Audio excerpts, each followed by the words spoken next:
Okay, in today's video, I've done it 3 or 4 times on this channel already, but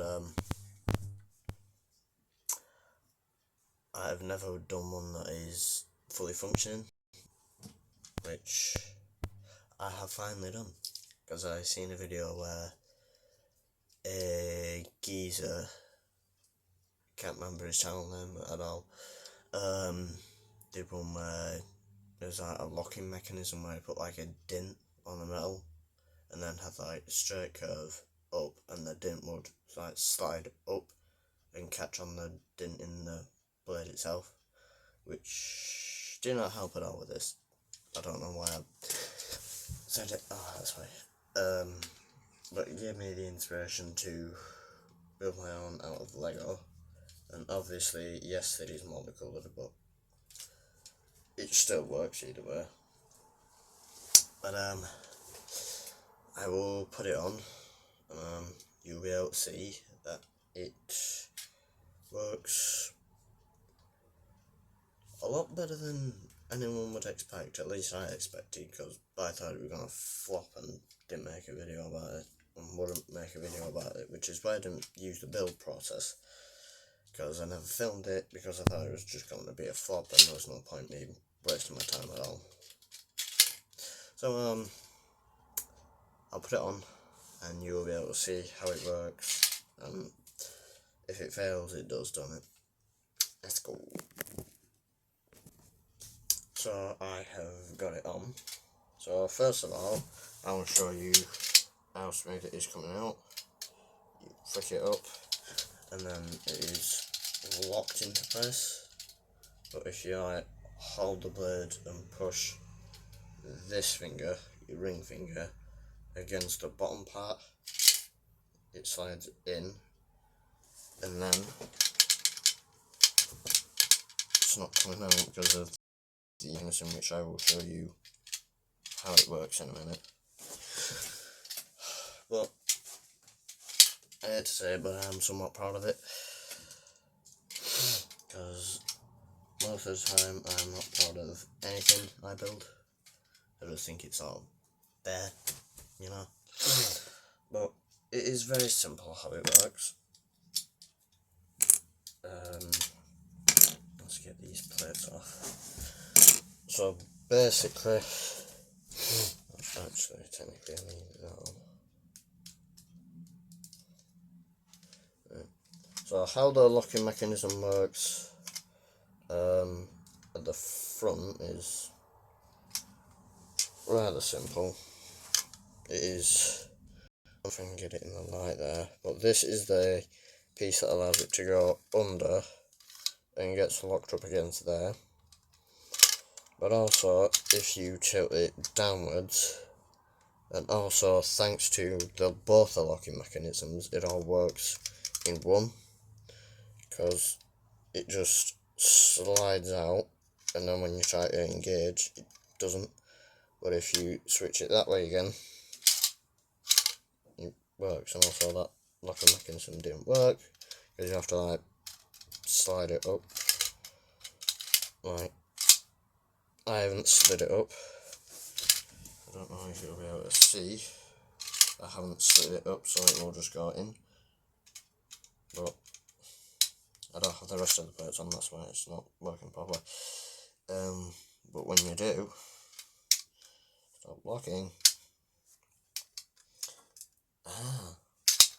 And then once you do, it locks in place, and then if you do what I did there, but it will keep doing it. Obviously, since I don't have the plates on, it just slides up. Yeah, and then when you do like an action like that, it is not coming out. But when you tilt your arm that way, it comes out. And then the front part of the locking mechanism is also very simple. It is literally just, I don't know if you'll be able to see that. You can kind of see it from here, but it's literally all flat, then goes a plate down, then a flat tile. And that's how the front part works, because it like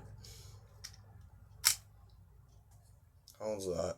That's the front locking mechanism if you hold it in a certain way, and then when you don't hold it in a certain way, it comes up, slams down,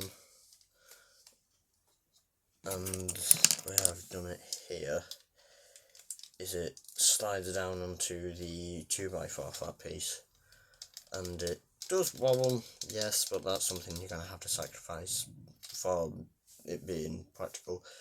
But it basically just slides down into there, and that's why I say you got to like hold it and flick it up with that, so you can see. You basically got to push it up so it will slide down. But this is the first fully functioning hidden blade made out of Lego that I have seen. It's also one of my favourite hidden blades that I've built.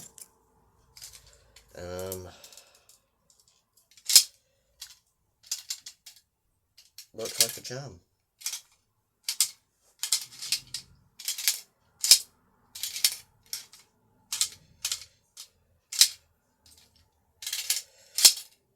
It's very addictive. The only problem is, well, with the blade that I've got at the minute, and that I'm aware, you just a minute.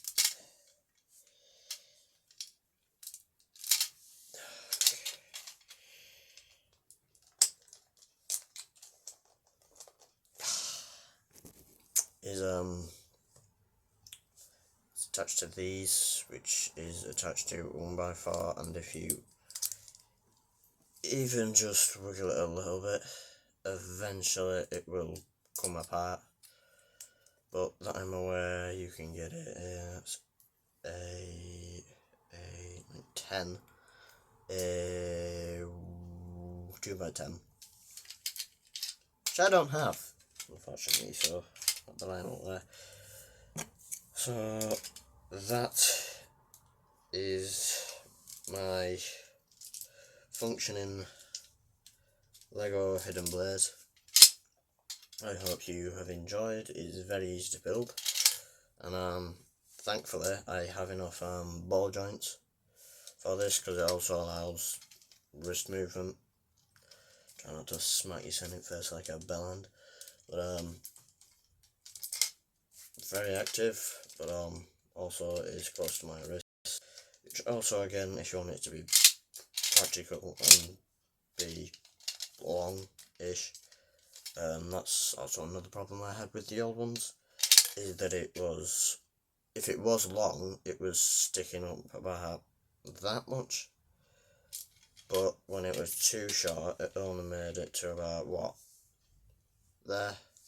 But this one is equal in both. It's like the medium segway, so it's long, and also it fits snugly. It's on the actual pointy end that sticks out, which isn't actually that much of a big deal.